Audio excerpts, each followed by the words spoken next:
All right, Jeff, thank you so much. We have with us now political science professor and politics editor at TheRoot.com, Jason Johnson. Jason, I want to pick up, and good morning to you first.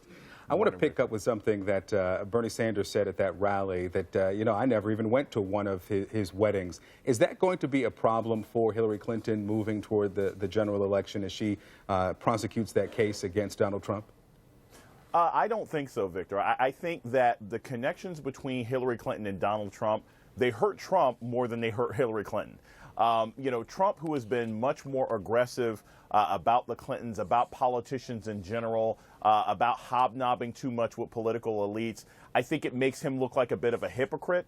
I think it was really important a couple weeks ago when Ted Cruz mentioned that Trump gave money to the Hillary Clinton presidential campaign in 2008. So I think those connections are worse for him than they are for Hillary. All right, let's talk about Bernie Sanders now. The math difficult for him moving ahead, trying to get to the magic number of delegates to secure the nomination. Not insurmountable, but pretty tough. At what point does this continued campaign stop being Sanders making her a better general election candidate, offering a really strong message that Clinton has to respond to, into hurting her chances in the general election? Honestly, Victor, I think that this is the best thing that can happen to Hillary Clinton and Bernie Sanders for that matter. Here's the thing, and I know I'm probably in the minority about this, but I thought the same thing in 2008. A long primary campaign is actually beneficial for a lot of candidates, and even the Democrats, and here's why. It's forcing them to go to states that they're not going to be campaigning in, whoever the nominee is, that they're not going to campaign in 2016.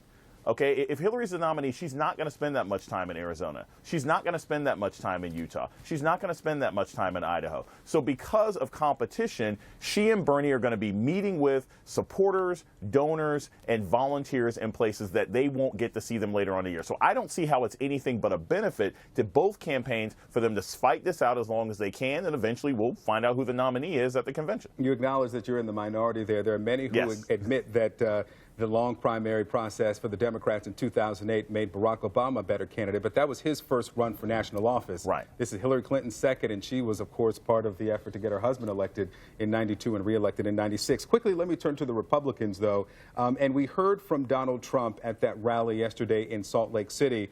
He questioned whether Mitt Romney was really a Mormon, probably jokingly, but if you remember when the Pope a couple of months ago questioned his Christianity, or saying that anyone who says or espouses these things is not Christian, or those things are not Christian, he bristled. Does this hurt or help Trump questioning one's Mormonism, if that's the correct term, in Utah? I mean, it doesn't help him in Utah, but it doesn't really matter given who his support base is.